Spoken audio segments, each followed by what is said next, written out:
नदी निक्षेपण से निर्मित स्थलाकृति। नदी निक्षेपण से निर्मित स्थलाकृति।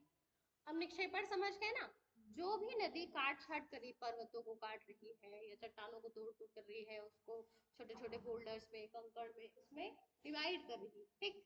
तो ये जो नदी है वो उन कंकड़ पत्थर को कहीं पे जाके क्या करेगी, निक्षेपित करेगी। मतलब वो जो अवसाद है ना, उसको बोलते हैं डेब्रिस, डेब्रिस या फिर अवसाद। तो वो जो डेब्रिस और जो अवसाद है उसको, जैसे हम जैसे छोटे रहते हैं, फिर हम यंग होते हैं, मैच्योर होते हैं, फिर धीरे धीरे क्या होते हैं, ओल्ड होते हैं। तो जब हम यंग रहते हैं तो हमारे में क्षमताएं ज्यादा होती है, हम ज्यादा काम कर सकते हैं, ज्यादा एक्टिव रहते हैं। लेकिन जैसे जैसे हम ओल्ड होते हैं हमारी क्षमताएं कम होती जाती है। हम मतलब या तो बीमार रहने लगेंगे या फिर जितना भी सारा शारीरिक या मानसिक जो क्षमता है वो क्या हो जाएगा, कम होते जाएगा। ऐसे ही नदी भी रहती है। जब नदी पर्वतों से निकलती है, ठीक है, इसको मैं बताती हूँ। अब जो नदी है वो जनरली क्या होती है, पहाड़ों से, जैसे यदि, जैसे दो तीन चीजें हैं, ठीक है, बहुत सारी छोटी छोटी ऐसी धाराएं, बहुत ही ऐसी छोटी छोटी धाराएं मिल करके किसका निर्माण करती हैं, नदी का। ये आप लोगों को तो मालूम है, इसमें बताने जैसा क्या है। अब जैसे नदी का स्रोत क्या है, नदी का, जब नदी का स्रोत होगा कुछ ऐसी छोटी छोटी जो धाराएं रहेंगी, ये मिल करके क्या बनाएंगी, नदी बनाएंगी, है ना। जो छोटी छोटी गली या स्ट्रीम्स रहती हैं, वो जो धारा है वो जब बहुत सारी धाराएं इकट्ठा होती जाती है तो वो नदी बनती है। अच्छा, आप लोग कभी इस चीज पे ध्यान दिए हो कि जो नदी है, नदियों में पानी कहाँ से आता है, बताइए।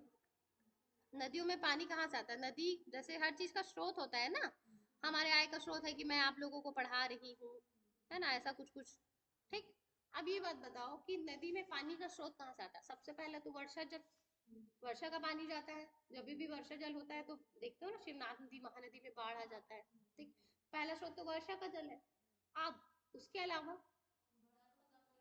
अच्छा चलो ठीक है, बर्फ का पिघलना तो बहुत अच्छा है, मतलब मुझे ये ऐसा मुझे ही पता नहीं, ऐसा लगता है कि आप लोगों को भी लगता है, मैं समझती हूँ। जैसे देखो ये हिमालय है, ठीक है, अरे ये तो पूरा ही वो हो जा रहा है, इसको ऐसे करते ना, पर्वतों पे ऐसा बर्फ जमा है, ग्लेशियर, है ना। ग्लेशियर के पिघलने से क्या बनता है, नदी बनता है। तो महानदी तो सिहावा पर्वत से निकलती है, सिहावा पर्वत में बर्फ जमा है क्या, तो फिर कैसे उसमें पानी, जाते हैं हैंडपंप चालू करने कोई, टुल्लू बम है ना। तो जो नदी का जल का स्रोत होता है वो दो होता है, ठीक है। एक तो पहला क्या होता है, जो ग्लेशियर, ठीक है, पहला क्या है, ग्लेशियर। ग्लेशियर का जल पिघल करके नदी में मिलता है और इस तरह से नदी का निर्माण होता है। जैसे कि जितनी भी उत्तर भारत की नदियां हैं वो हिमालय पर्वत से निकलती है।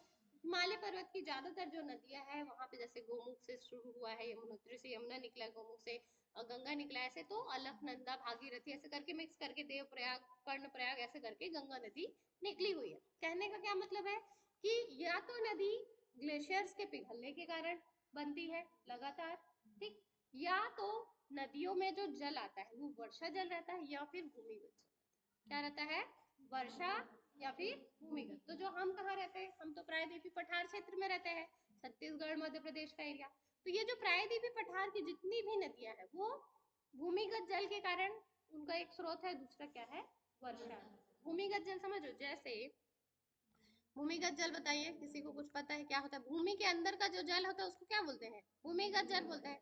अब जैसे इसको भूमि के अंदर आप लोगों को पता है ना कि जितना तल पर, जितने मतलब पृथ्वी के तल पर नहीं है, उससे ज्यादा कहीं कहीं पे ऐसा थोड़ा थोड़ा मात्रा में, मतलब ऐसे पृथ्वी के अंदर पर, पृथ्वी के मतलब कहना चाहिए भूपर्वती क्रस्ट मेंटल पड़ता है ना, तो जल मतलब कहने का, शैलों का जो बेड्स है, रॉक बेड्स के बीच बीच में कहीं पर इक्विफर मिलता है, इसको क्या बोलते हैं, इक्विफर, क्या बोलते हैं, एक्विफर। तो जो एक्विफर होता है इसमें प्रेशर होता है, इसमें प्रेशर होने के कारण क्या होता है, एक्विफर, एक्विफर में प्रेशर प्रेशर होने के कारण कहीं कहीं पे दरार रहेगा, तो उन दरारों से जल क्या होगा, बाहर आएगा। फिर यही जल के कहने चाहिए स्ट्रीम नदियों में मिलते हैं और नदी बनती है। ये क्लियर हो गया। अब हम क्या बात कर रहे थे कि जो नदी है, ठीक, जो नदी है वो किससे मिल करके बनी है, जो नदी है वो छोटे छोटे स्ट्रीम से मिल करके बनी है, चाहे वो बर्फ के पिघलने से हो, है ना, या इसी को ऑर्डर बोलते हैं, इसी को क्या बोलते हैं, ऑर्डर। जैसे ये पहले पहले ऑर्डर की है, जब दो पहले ऑर्डर की मिलेगी नदी मतलब स्ट्रीम, तो ये जो दूसरी है ये सेकेंड ऑर्डर की होगी, ठीक। फिर जब दो सेकेंड ऑर्डर के मिलेंगे तो जो तीसरी बनेगी वो थर्ड ऑर्डर की बनेगी, ऐसा बोलते हैं स्ट्रीम्स, ठीक है। तो ये स्ट्रीम्स मिलकर के क्या बनती हैं, नदियां बनती हैं।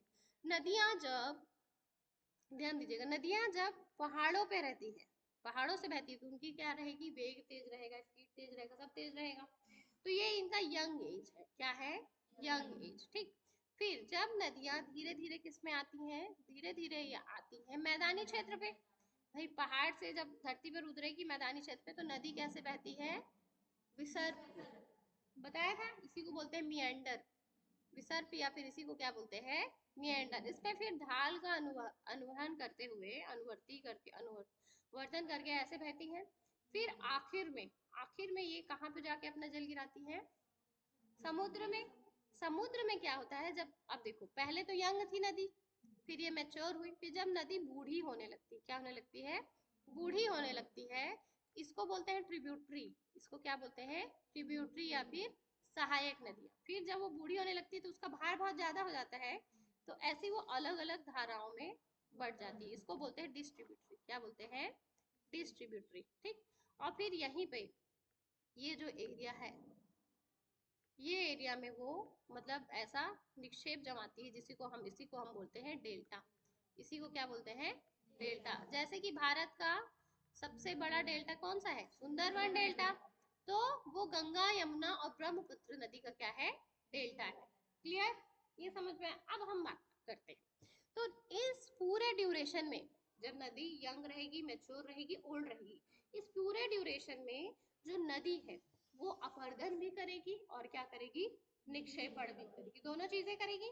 लेकिन जब वो यंग रहेगी तो ज्यादातर क्या करेगी, अपर्दन करेगी, और जैसे जैसे ओल्ड होगी फिर वो बोलेगी भाई अब उससे इतना भार नहीं ढूला जाता है ना, तो फिर बीच बीच में उसको छोड़ते जाएगी, और आखिर में डेल्टा में वो लगभग पूरी की तरह से विलुप्त हो जाती है और किसमें चली जाती है, सागर में अपना जल डाल देती है। इतना क्लियर है। अब हम आते हैं अपने टॉपिक। तो जो हमारा नदी निक्षेपण के कारण सबसे पहला क्या है, स्थलाकृति नाम पहले जान लेते हैं। पहला है जलोढ़ शंकु, ठीक है। फिर दूसरा है जलोढ़ पंख, ठीक है, वो एक ही प्रकार का होता है, सॉरी। तो पहला जलोढ़ शंकु, दूसरा है जलोढ़ पंख, तीसरा है बालुका पुतिन, चौथा है तटबंध या फिर इसी को बोलते हैं प्राकृतिक बांध, पांचवा है बाढ़ का मैदान, और छठवा है डेल्टा। अब एक एक करके हम समझते हैं। तो सबसे पहला है जलोढ़ शंकु। जलोढ़ शंकु क्या होता है, जैसे ही, देखिए मैं दिखाती हूँ। पहला क्या है, एलुवियल फैन और एलुवियल कोन। अब ये देखो नदी की बेसिन है, मतलब नदी की बेसिन में ये अलग अलग धाराएं मिल करके बड़ी नदी बनी। अब जब ये पहाड़ों से मैदान में आ रही है, ठीक है, पहाड़ों से मैदान आ रही, तो यहाँ का जो कटाव किया हुआ मलबा है ना, कंकड़ पत्थर बालू जो है वो उसको यहाँ पर जमा दे रही है, ठीक है। अब इसके कारण ये देख रहे हो फैन जैसे आकृति बनी है, इसी को बोलते हैं एलुवियल फैन। क्या बोलते हैं, एलुवियल फैन, ठीक। अब जैसे ये देखिए, ये इतना अच्छा दिया है, आप लोग को दिख रहा है, ये स्ट्रीम यहाँ से आई है और यहाँ पर गिरी है लगातार। ये नदी गिरने के कारण देखो ये पूरा पंख के अनुमान आकार का दिख रहा है, पंख के आकार का ये पूरा जलोढ़ मिट्टी बोल लो, है ना, जलोढ़ कहना चाहिए अवसाद है, ये जमा हो गया। तो जब ये पंखे के आधार पर होगा तो इसको बोलेंगे जलोढ़ पंख, लेकिन जब ये कोन के आधार पर होगा तो इसको क्या बोलेंगे, जलोढ़ शंकु, ठीक है। जैसे इसमें देखती हूँ एक आध एग्जाम्पल हमको अगर देखने को मिल जाता है तो, ये देखो ये है शंकु, देख रहे हो, ये क्या है, शंकु है। समझ में आ रहा है दोनों में। फैन में क्या हो रहा है, देखो, अब शंकु क्या है, जब खड़ी ढाल रहेगी, शंकु क्या है, जब ढाल खड़ी रहेगी तो किस प्रकार से निक्षेप होगा, शंकुआकार। जब ढाल कैसी रहेगी, खड़ी रहेगी, तो निक्षेप कैसा होगा, शंकुआकार होगा। लेकिन जब क्या होगा, ढाल थोड़ा मंद रहेगा तो किस प्रकार से होगा, पंखाकार। समझ में आया, ढाल के अनुसरण करती है, ठीक। यदि ढाल खड़ी है तो शंकु बनेगा, ढाल मंद है मतलब ज्यादा ढाल नहीं है तो कैसा बनेगा, पंखाकार। तो ये जलोढ़ पंख या फिर जलोढ़ शंकु कहते हैं, ठीक।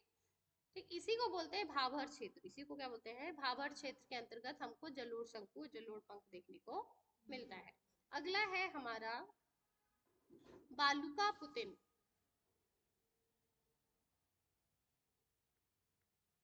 देखो अगला मैंने क्या बताया आप लोगों को, बालुका पुतिन, ठीक है, जिसको बोलते हैं सैंड बैंक। क्या बोलते हैं? Sand bank.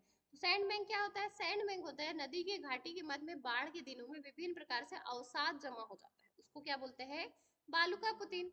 जैसे ये आपको इमेज देखते हैं, देखो ये इमेज दिख रही है, अभी नदी बह रही, इसके किनारे किनारे रेत है ना, जैसे जो बीच होता है ना उसको ही पुतिन बोलते हैं, ठीक है।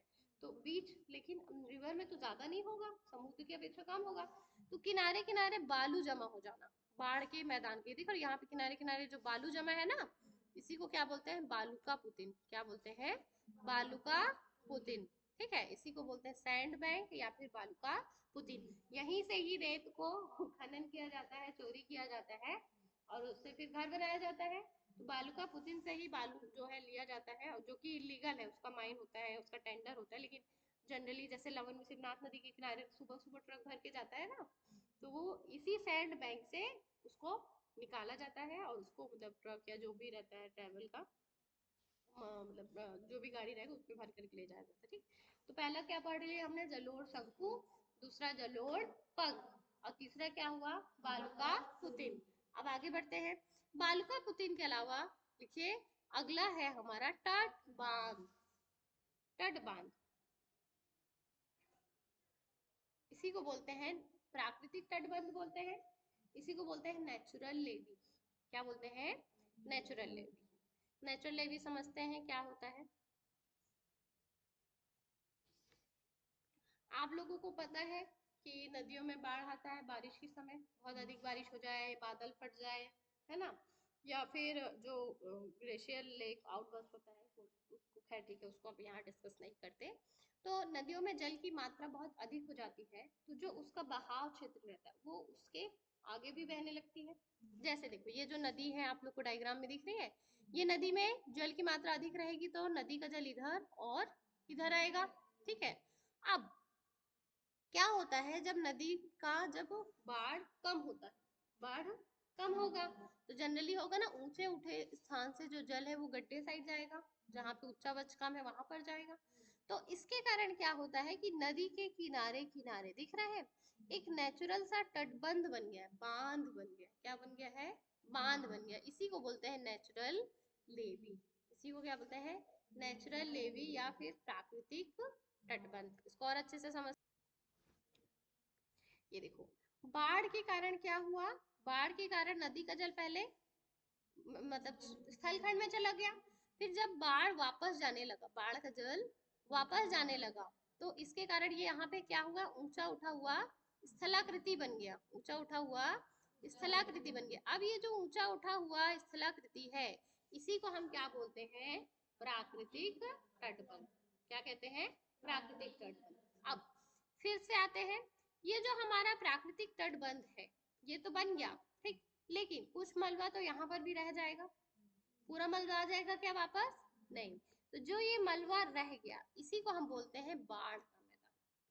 ये जो मलबा रह गया ना, इसी को क्या बोलेंगे? इसी को बोलेंगे बाढ़ का मैदान। ये बाढ़ वाला क्षेत्र है। तो भाई बाढ़ वाले क्षेत्र में क्या होगा? यहाँ का जो मिट्टी है, यहाँ का जो मिट्टी है वो बाढ़ के जल के साथ यहाँ पे आ गया। अब इस ये जो मिट्टी यहीं पे जमी रह गई, इसी को हम क्या बोलेंगे? बाढ़ का मैदान। अगला लिखते हैं, अगला यही है हमारा बाढ़ का, बाढ़कृत मैदान या फिर बाढ़ का मैदान, लिख लीजिए।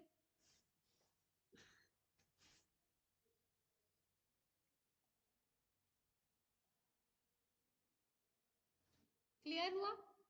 दोबारा समझाने की तो जरूरत नहीं है, ठीक है।